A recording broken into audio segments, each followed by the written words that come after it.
ಮನುಷ್ಯನಿಗೆ ಮೂಲಭೂತ ಅಗತ್ಯತೆಯ ಜೊತೆಗೆ ಮುಖ್ಯವಾಗಿ ಗುಣಮಟ್ಟದ ಶಿಕ್ಷಣ ಮತ್ತು ಆರೋಗ್ಯ ಸೇವೆ ದೊರಕಿದಾಗ ಮಾತ್ರ ನೆಮ್ಮದಿಯಿಂದೆ ಬದುಕಲು ಸಾಧ್ಯವಾಗುತ್ತದೆ ಎಂದು ಸಿದ್ಧಗಂಗಾ ಮಠದ ಕಿರಿಯ ಶ್ರೀಗಳಾದ ಶ್ರೀ ಶಿವಸಿದ್ದೇಶ್ವರ ಸ್ವಾಮೀಜಿ ತಿಳಿಸಿದರು.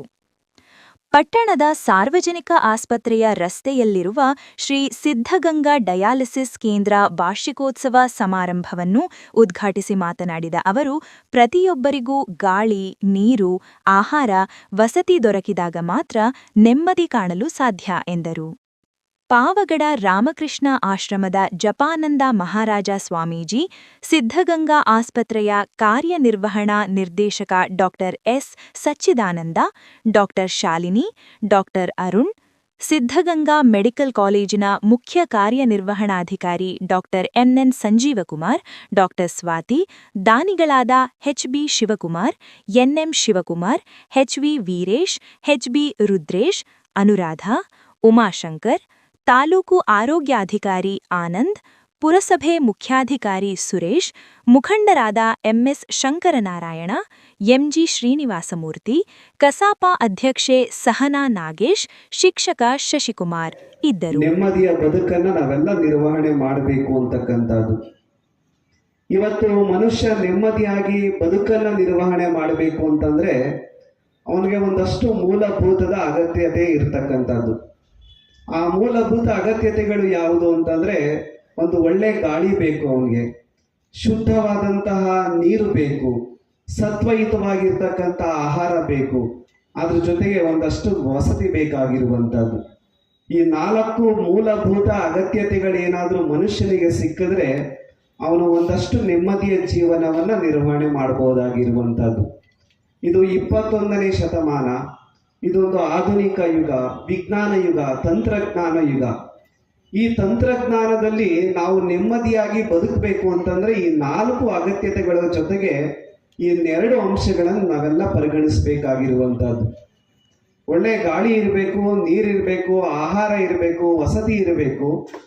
ಇದಿಷ್ಟೇ ಇದ್ರೆ ಇವತ್ತು ನೆಮ್ಮದಿಯಾಗಿ ಬದುಕುವುದಕ್ಕೆ ಸಾಧ್ಯ ಇಲ್ಲ. ಅದ್ರ ಜೊತೆಗೆ 2 ಅಂಶಗಳು ಯಾವುದು ಅಂತಂದ್ರೆ, ಒಂದು ಗುಣಮಟ್ಟದ ಶಿಕ್ಷಣ ಬೇಕು, ಮತ್ತೊಂದು ಆರೋಗ್ಯ ಸೇವೆ ಅಂತಕ್ಕಂಥದ್ದು ಬೇಕಾಗಿರುವಂಥದ್ದು. ಈ ಎಲ್ಲ ಅಂಶಗಳನ್ನ ನಾವು ಏನಾದರೂ ನಮ್ಮ ಬದುಕಿನಲ್ಲಿ ಸಿಕ್ಕಿದ್ರೆ ಅದು ನೆಮ್ಮದಿಯ ಬದುಕಾಗುವುದಕ್ಕೆ ಮಾತ್ರ ಸಾಧ್ಯ ಆಗಿರುವಂಥದ್ದು. ಅಷ್ಟರ ಮಟ್ಟಿಗೆ ಮನುಷ್ಯನ ಜೀವನದಲ್ಲಿ ಈ ಅಂಶಗಳು ಪ್ರಮುಖವಾಗಿರ್ತಕ್ಕಂಥ ಸ್ಥಾನಗಳನ್ನು ಗಳಿಸ್ಕೊಳ್ತಕ್ಕಂಥದ್ದು. ನಿಮ್ಗೆಲ್ಲ ಗೊತ್ತಿರುವಂಥದ್ದು ಜಾಗತಿಕ ಅಭಿವೃದ್ಧಿಯ ಸೂಚ್ಯಂಕ ಅಂತ ಇರುತ್ತೆ ಒಂದು, ಅಂದ್ರೆ ಗ್ಲೋಬಲ್ ಡೆವಲಪ್ಮೆಂಟ್ ಇಂಡೆಕ್ಸ್ ಅಂತಕ್ಕಂಥದ್ದು. ಅಂದ್ರೆ ಈ ಇಂಡೆಕ್ಸ್ ಅಂತಕ್ಕಂಥದ್ದು ಅಂದ್ರೆ ಜಾಗತಿಕ ಮಟ್ಟದಲ್ಲಿ ಎಲ್ಲ ದೇಶಗಳನ್ನ ಒಂದು ಸರ್ವೆ ಮಾಡಿ ಅಲ್ಲಿ ಸಿಗುವಂತಹ ಮೂಲಭೂತದ ಅಗತ್ಯತೆಗೆ ಅನುಗುಣವಾಗಿ ಒಂದು ರ್ಯಾಂಕಿಂಗ್ ಸಿಸ್ಟಮ್ ಅನ್ನ ಕೊಡ್ತಾರೆ.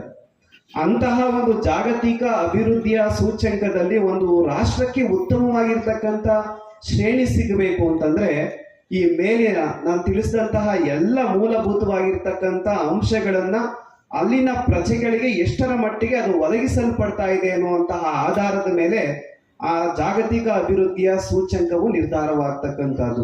ನಾವು ಕಳ್ಕೊಂಡ್ರೆ ಅದಷ್ಟು ಏನು ನಮ್ಗೆ ನಷ್ಟ ಆಗೋದಿಲ್ಲ. ಆದ್ರೆ ಕಣ್ಣನ್ನ ಕಳ್ಕೊಂಡ್ರೆ ನಿಮ್ಗೆಲ್ಲ ಅನುಭವಕ್ಕೆ ಬಂದಿದೆ ಎಷ್ಟೋ ಜನಕ್ಕೆ. ಎಷ್ಟೋ ಜನ ಯಾಕಂದ್ರೆ ಕಣ್ಣು ಇಲ್ಲದೆ ಇರುವಂತವ್ರು ಇರ್ಬಹುದು. ಅವರೆಲ್ಲರ ಅನುಭವಕ್ಕೆ ಅಂದ್ರೆ ಇಡೀ ಜಗತ್ತೇ ಕತ್ತಲಾಗಿರ್ತಕ್ಕಂಥದ್ದು, ಅವರ ಬದುಕೇ ಕತ್ತಲಾಗುತ್ತೆ. ಅವರು ಇನ್ನೊಬ್ಬರನ್ನ ಅವಲಂಬಿಸಬೇಕಾಗುತ್ತೆ. ಅಂತಹ ಪರಿಸ್ಥಿತಿ ಬರಬೇಕಾದಂತಹ ಸಂದರ್ಭದಲ್ಲಿ ಅವ್ರಿಗೆ ನಿಜವಾದಂತಹ ಒಂದು ಕಣ್ಣನ್ನ, ದೃಷ್ಟಿಯನ್ನ ಕೊಡುವಂತಹ, ಅದಕ್ಕೆ ಸೂಕ್ತವಾಗಿರ್ತಕ್ಕಂಥ ಚಿಕಿತ್ಸೆ ಏನಾದರೂ ಕೊಡಬೇಕಾದಂತಹ ಸಂದರ್ಭ ಬಂದಾಗ ಅದನ್ನ ಕೊಡುವಂತಹ ಒಂದು ಕೇಂದ್ರವನ್ನು ಸಹ ನಮ್ಮ ರಾಮಕೃಷ್ಣ ಸೇವಾಶ್ರಮದಿಂದನೂ ಸಹ ಲೋಕಾರ್ಪಣೆಗೊಂಡಿರುವಂತಹ ನಿಜಕ್ಕೂ ಸಂತೋಷವನ್ನ ಉಂಟು ಮಾಡುತ್ತೆ. ನಾನು ಪೂಜ್ಯರ ಹತ್ರ ಮಾತಾಡಬೇಕಾದ್ರೆ ಒಂದು ಮಾತನ್ನ ಹೇಳಿದೆ. ಇವತ್ತು ಮಧುಗಿರಿಯಲ್ಲಿ ನಾವು ಒಂದು ಡಯಾಲಿಸಿಸ್ ಸೆಂಟರ್ ಅಲ್ಲ, 10 ಡಯಾಲಿಸಿಸ್ ಸೆಂಟರ್ಗಳನ್ನ ತೆರೀಬಹುದು. ಅವರು ಇವತ್ತು ಪಾವಗಡ ಅಲ್ಲ, ಶಿರಾ ಆಗಿರ್ಬೋದು, ಮಧುಗಿರಿ ಆಗಿರ್ಬೋದು, ರಾಜ್ಯದ ಎಲ್ಲ ಭಾಗಗಳಲ್ಲೂ ಸಹ ಆಸ್ಪತ್ರಾ ಸೇವಾ ಕೇಂದ್ರಗಳನ್ನ ತೆರೀಬಹುದು. ಆದ್ರೆ ಇದೇ ಅಂತಿಮ ಪರಿಹಾರ ಅಂತ ನಾವು ಭಾವಿಸಬಾರ್ದು. ಯಾಕಂದ್ರೆ ಒಂದ್ ಕಡೆ ಹೇಳ್ತಾರೆ precaution is better then cure ಅಂತಕ್ಕಂಥ ಮಾತನ್ನ. ನಾವು ಎಷ್ಟೇ ಆಸ್ಪತ್ರೆಗಳನ್ನ ತೆರೀಬಹುದು, ಆದ್ರೆ ನಮ್ಮ ಜನರಲ್ಲಿ ಒಂದು ಜಾಗೃತಿ ಮೂಡುವಂತ ಅವಶ್ಯಕತೆ ಇದೆ.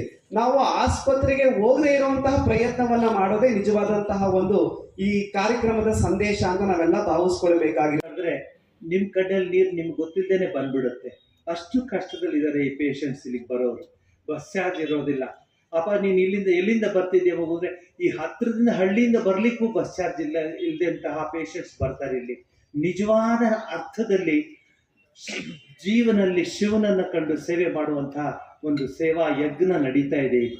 ನೀವು ನಮಗೇನು ಸಹಾಯ ಮಾಡಬೇಡಿ, ದೂರ ಇರುವಂತಹ ಆ ಪೇಷಂಟ್ಸ್ಗೆ ಅಂದ್ರೆ ರೋಗಿಗಳಿಗೆ ಇಲ್ಲಿ ಆ ಸಹಕಾರ ಇದೆ ಅಂತ ತಿಳಿಸಿ ಹೆಚ್ಚಿನ ರೀತಿಯಲ್ಲಿ ಸಹಕಾರ ಪಡ್ಕೊಳ್ಳಿ ಅಂತ ಹೇಳಿ, ಇಲ್ಲಿ ಸರ್ಕಾರದಿಂದ ಬಂದಿರುವಂತಹ THO ಅವ್ರು ಬಂದಿದ್ದಾರೆ, ಸರ್ಕಾರಿ ಅಧಿಕಾರಿಗಳು ಬಂದಿದ್ದಾರೆ.